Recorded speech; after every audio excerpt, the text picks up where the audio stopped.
নমস্কার বন্ধুরা, আমার চ্যানেল লিভ উইথ দীপিকাতে সবাইকে স্বাগত।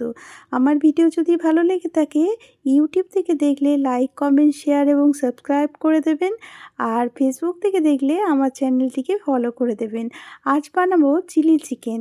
তার জন্য আমি 500 মতো বোনলেস চিকেন ছোট ছোট পিস করে নিয়ে নিয়েছি। এবার দিয়ে দিয়েছি 1 বাটি মতো কর্নফ্লাওয়ার, একটা ডিম আর আদা রসুন বাটা, লঙ্কা বাটা, পরিমাণ মতো নুন, এরপর দিয়ে দিয়েছি হলুদ আর শেষে দিয়ে দিয়েছি লঙ্কা গুঁড়ো। ব্যাস, আর কোনো উপকরণ আমি এটার মধ্যে মাখাইনি। এরপর আমি আধ ঘন্টার মতো ম্যারিনেট অবস্থায় রেখে দিয়েছিলাম।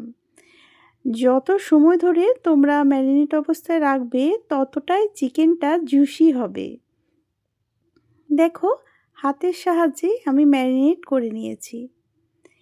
এরপর আধ ঘন্টা পর আমি গ্যাসের উপর একটি কড়াই বসিয়ে সর্ষের তেল দিয়ে দিয়েছি। সর্ষের তেল দেওয়ার পর আমি একে একে চিকেনগুলিকে তেলের মধ্যে ছেড়ে দিয়েছি। এইভাবে আমি 3-4 ব্যাচে আমি চিকেনগুলিকে ভেজে নিয়েছিলাম। ভাজা হয়ে গেলে একটি পাত্রে তুলে নিয়েছি। আমি মিডিয়াম আঁচে চিকেনগুলিকে ভেজেছিলাম, কারণ খুব হাই আঁচে চিকেনগুলিকে ভাজবে না, তাহলে চিকেনটা শক্ত হয়ে যাবে। এরপর তেলের মধ্যে আমি দেখো বড় বড় সাইজের পেঁয়াজ কেটে নিয়েছি আর লঙ্কা কুচি দিয়ে দিয়েছি। এরপর পরিমাণ মতো অল্প নুন দিয়েছি, কারণ সসের মধ্যে আবার নুন আছে। এরপর নাড়াচাড়া করে রসুন বাটা দিয়ে দিয়েছি।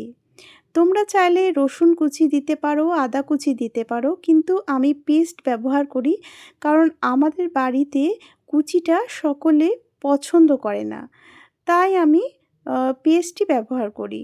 এরপর দিয়ে নাড়াচাড়া করে পেঁয়াজটা হালকা ভাজা হলে ক্যাপসিকাম দিয়ে দিয়েছি, কারণ ক্যাপসিকামটা খুব সিদ্ধ হয়ে গেলে ভালো লাগে না। এরপর দিয়ে দিয়েছি হাফ বাটি মতো টমেটো সস এবং 4 চামচের মতো সোয়া সস। তারপর চিকেন ভাজাটিকে দিয়ে দিয়েছি। এরপর নাড়াচাড়া করে নিয়েছি। তোমরা ড্রাই রাখলে আর জল দেবে না, আমি একটু গ্রেভি রাখবো, তার জন্য জল দিয়েছি। ফুটে উঠলে অল্প চিনি দিয়েছি স্বাদের ব্যালেন্সের জন্য, আর লঙ্কা গুঁড়ো দিয়েছি একটু ঝাল ঝাল হবে বলে, আর দিয়ে দিয়েছি কর্নফ্লাওয়ার জলের মধ্যে গুলে নিয়েছিলাম 2 চামচের মতো, সেটা দিয়ে দিয়েছি, তাহলে থিকনেসটা ভালো আসে। দেখো, একেবারে চিলি চিকেন রেডি। তোমরা বাড়িতে একবার ট্রাই করে দেখো।